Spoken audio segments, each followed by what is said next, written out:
На улице Гумистинская в новом районе начались работы по восстановлению детского сада «Арцу». Следует отметить, что в микрорайоне расположены 4 детских сада. Однако мест все равно не хватает, и открытие «Арцу» станет важным шагом к решению этой проблемы.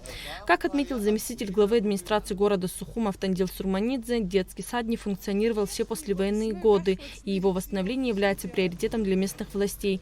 Проект финансируется из средств городского бюджета. По поручению главы администрации города Сухум Тимура Михайловича Агарба было решено привести в порядок бывший детский садик под названием «Арцу» на протяжении 33 лет.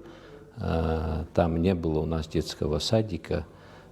Там, насколько нам известно, когда-то были какие-то арендаторы, говорят, раньше это принадлежало газовой аппаратуре. Работы по очистке территории находятся на завершающем этапе. В 2012 году крыша детского сада была заменена, но теперь пришло время для комплексного ремонта. В 2012-2013 годах накрыли крышу, и, как вы видите, удалось сохранить саму эту постройку.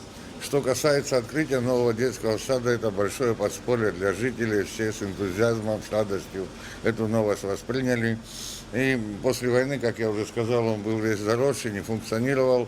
И вот недавно по распоряжению главы города Тимура Михайловича Агарба проводятся вот эти вот работы по очистке. МУП «Зеленый город», другие организации города, и мы тоже подключились. Все это, видите, как проходит очень активно. В течение нескольких дней территория была очищена. Кроме того, в новом районе также ведутся работы по укладке асфальта на улицах 30 сентября и Агарба в рамках инвестиционной программы. Эти улучшения сделают район более комфортным и безопасным для жителей. Но работы уже там ведутся. Вот на улице 30 сентября и на улице Агарба сегодня занимаются подземными коммуникациями. Это водопроводная труба, канализационная труба, ливневая труба. После начнется покрытие асфальта. Это в ближайшее время, я думаю, что мы получим 3 новые дороги асфальтированные. Закончить ремонт и сдать в эксплуатацию новый детский сад планируют в начале следующего года.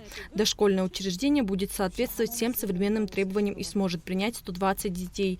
Аманда Пакеля, Алексей Кухава, Абхазское телевидение.